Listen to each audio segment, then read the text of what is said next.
দেখেন, ধরাকে সরা জ্ঞান করলে কি হয়। শেখ হাসিনার এমনিতেই মৃত্যুদণ্ড রায় হয়েছে গণহত্যার অভিযোগে। শুধু গণহত্যার অভিযোগের মধ্যেই সীমাবদ্ধ যদি থাকতো তাও হয়তো তারা বলতে পারতো যে এটা রাজনৈতিক বিষয়।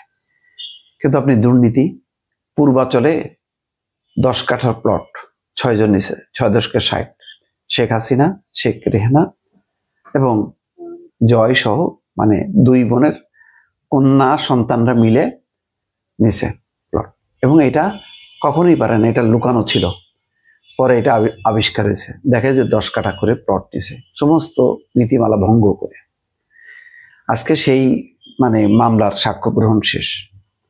দুদকের পিপি বলছে যে এই মামলার সর্বোচ্চ শাস্তি হবে 14 বছর। 14 বছর রায় এই মাসের শেষেই রায় হবে। তাহলে আপনি এটা কেন হচ্ছে জানেন? ওই যে উনি তো মনে করছে যে জীবন ও ক্ষমতার থেকে তিনি সরবেন না। ভারত পাশে আছে, আর দেশে আছে আওয়ামী লীগের পাশে আছে ওই পুলিশ, সেনাবাহিনী, র্যাব, বিজেপি, এতগুলো স্তর পার করে কিভাবে সম্ভব না।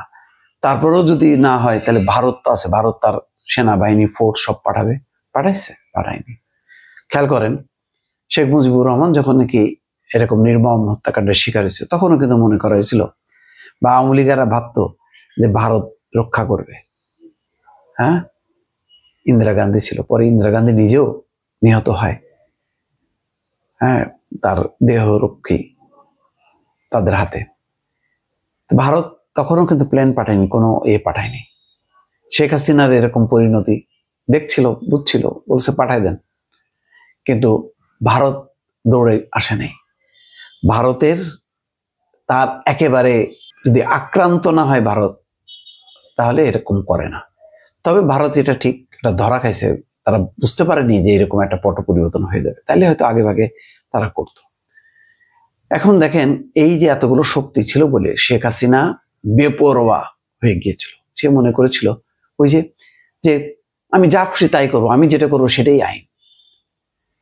মানে যিনি হলো মানুষকে দয়া দাক্ষিণ্য ভিক্ষা দিচ্ছে, তিনি নিজে আইন ভঙ্গ করবে কি? তিনি যেটা করবে সেটাই তো আইন।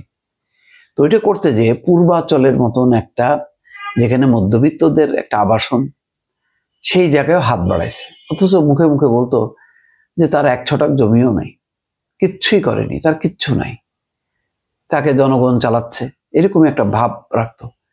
তো তার কেন 10 কাঠার প্লট দরকার ছিল পূর্বাচলে?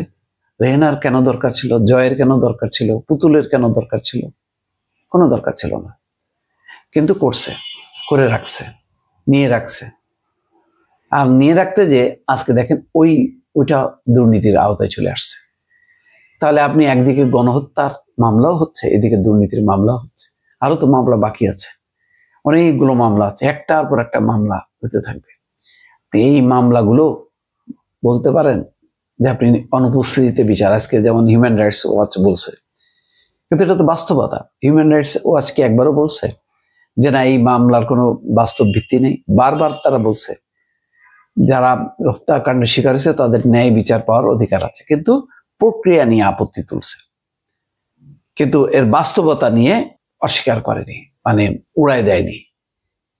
তাহলে এই যে ক্ষমতায় থাকতে ক্ষমতাকে নির্বিচারে ব্যবহার করার আজকের পরিণতি, এটার আজকে তার শিকার। দেখেন, প্রতিদিন আসছে, কালকে গণহত্যা মামলা রায় হলো, এখন হলো প্লটের যে দুর্নীতি, এটাও এই মাসে হবে এবং সেটাও আজকে স্টলে দিচ্ছে। এটা শেষ হবে না, এখন তো কেবল শুরু হলো, আরো বাকি আছে। এই জায়গা থেকে কিভাবে মুক্ত হবে শেখ হাসিনা, এটা হলো প্রশ্ন।